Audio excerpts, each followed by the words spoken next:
নমস্কার বন্ধুরা, শ্রাবণীর পাকঘরে সবাইকে স্বাগত জানাই। আশা করি তোমরা সবাই খুব ভালো আছো। আমিও ভালো আছি। আজকে আমি একটা মাছের রেসিপি নিয়ে চলে এলাম। ভেটকি মাছের রেসিপি এটা। এখন বিয়েবাড়ির সিজন চলছে আর বাজারে এখন এই রকম ভেটকি মাছের পিস অনেক সময় তোমরা পেয়ে যাবে। আর আলাদা করে যে ভেটকি মাছের কাঁটা বিক্রি হয় তার সঙ্গে এরকম মাছের পিসও বিক্রি হয়, কারণ ফিশ ফ্রাইয়ের জন্য যে পিসগুলো বেরিয়ে যায় বাকি পিসগুলো কিন্তু থেকে যায়। তো সেখান থেকেই 1 কেজির মতো আমি নিয়েছিলাম। কিছুটা ফ্রাই করেছি আর কিছুটা যেমন করে মাছের ঝাল করা হয় ঠিক সেইভাবে রান্না করব বলে রেখে দিয়েছি। খুব ভালো করে ধুয়ে নিয়েছি আর একটু নুন মাখিয়ে নিচ্ছি। পেঁয়াজ, আদা, রসুন সবই দিয়ে নিয়েছি, দেখতেই পাচ্ছ। নুন আর হলুদ খুব ভালো করে মাখিয়ে নিলাম। এবারে কড়ার মধ্যে তেল দিয়ে খুব ভালো করে ভেজে নেব। যেমন করে মাছ ভাজা হয় ঠিক সেইভাবেই ভেজে নিতে হবে।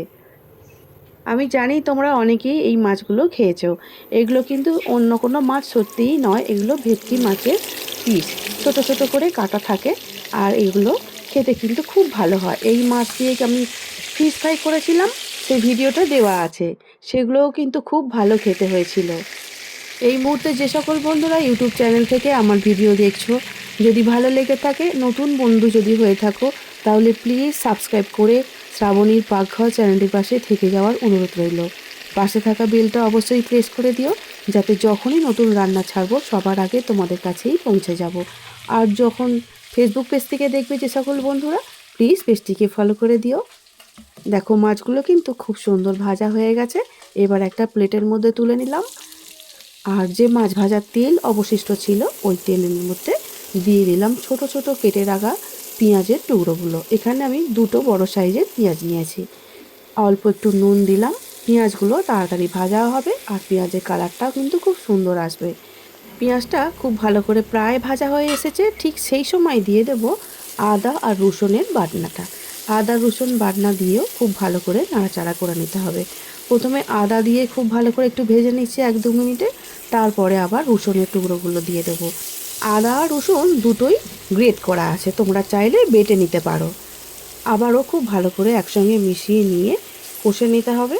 আর যতটা আদা রসুন পেঁয়াজ কষলে খেতে ভালো হবে ততটাই তো ভালো করে কষতে হবে। নতুন গৃহিণীরা তোমরা একটু ভালো করে দেখে নিও আমি কতটা ভেজেছি। এবারে দিয়ে দেব ছোট ছোট করে কেটে রাখা টমেটোর কুচিগুলো আর একটু নুন আবারও দিয়ে দিলাম। নুনটা দিলে টমেটোটা খুব তাড়াতাড়ি গলে যাবে পেঁয়াজ রসুন আদার সঙ্গে, তাহলে কষতেও খুব ভালো হবে। কারণ টমেটো ভালো করে কষলে তবেই কিন্তু খেতে ভালো হবে। টমেটো পেঁয়াজ আদা রসুন একসঙ্গে কষার পরে যখন তেল ছেড়ে বেরিয়ে আসবে তবেই জেনে নিতে হবে যে কষাটা খুব ভালো করে হয়ে গেছে। এখন এর মধ্যে দিয়ে দিলাম হলুদ গুঁড়ো আর ঝাল অনুসারে লঙ্কা গুঁড়ো। লঙ্কা গুঁড়ো হলুদ গুঁড়ো দিয়ে আবারও খুব ভালো করে একটু মিশিয়ে নেব আর টমেটোগুলো গলিয়ে নেব খুন্তির সাহায্যে।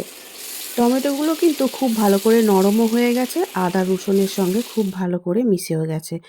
আর এবারে দেখতেই পাচ্ছ অনেকটাই তেল ছেড়ে বেরিয়ে এসেছে, আর কষানোর দরকার নেই। এবারে এর মধ্যে দিয়ে দেব পরিমাণ অনুযায়ী জল।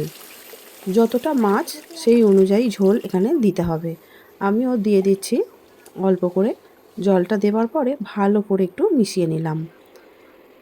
এবারে জলটা ফোটার পর্যন্ত অপেক্ষা করতে হবে। জলটা প্রায় ফুটে এসেছে আর এদিকে মাছগুলো আমি এবারে দিয়ে দেব।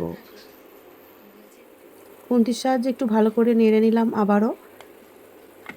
ঝোলটা যদি খুব ভালো করে ফোটে তারপরেই মাছগুলো দেওয়া ভালো, কারণ ঝোলটা সিদ্ধ হওয়া খুবই দরকার আছে। ঝোলটা 2-3 মিনিট ফোটার পরে ভেজে রাখা মাছগুলো ঝোলের মধ্যে দিয়ে দিলাম। তারপরে আলতো হাতে খুন্তির সাহায্যে মাছগুলো ঝোলের সঙ্গে মিশিয়ে নিচ্ছি। খুব ভালো করে ফুটিয়ে নিয়েছি। এবারে দিয়ে দিচ্ছি গরম মশলা 1/2 চামচের মতো। গরম মশলা দেওয়ার পরে আবারও একটু ফুটিয়ে নেব। তারপরে এই ঝোলটা কতটা রাখবে সেই অনুযায়ী মাছের ঝোলটাকে কমিয়ে নিতে হবে। আর দিয়ে দেবো এবারে সবশেষে ধনেপাতা কুচি। আমি এখানে জলটা আরেকটু ছোট করব, সেই জন্য গ্যাসের জোরটাকে বাড়িয়ে দিয়েছি। ঢাকা না দিয়ে খুব ভালো করে ফুটিয়ে নেব আর ঝোলটাও একটু কমে আসবে, তাহলে কিন্তু খেতে খুবই ভালো হবে। এবারে দেখতেই পাচ্ছ জলটা অনেকটা মরে গেছে আর ঘন ঘন মতো হয়ে গেছে। এইবারে আমি নামিয়ে নেব। আমার এই মাছের রেসিপিটা একদম রেডি হয়ে গেছে। দেখে নিশ্চয়ই বুঝতে পারছ।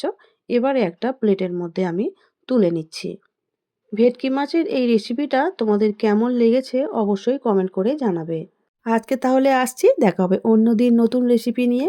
সবাই খুব ভালো থাকবে, সুস্থ থাকবে। আমার ভিডিওটি দেখার জন্য অসংখ্য অসংখ্য ধন্যবাদ আমার সব বন্ধুদের।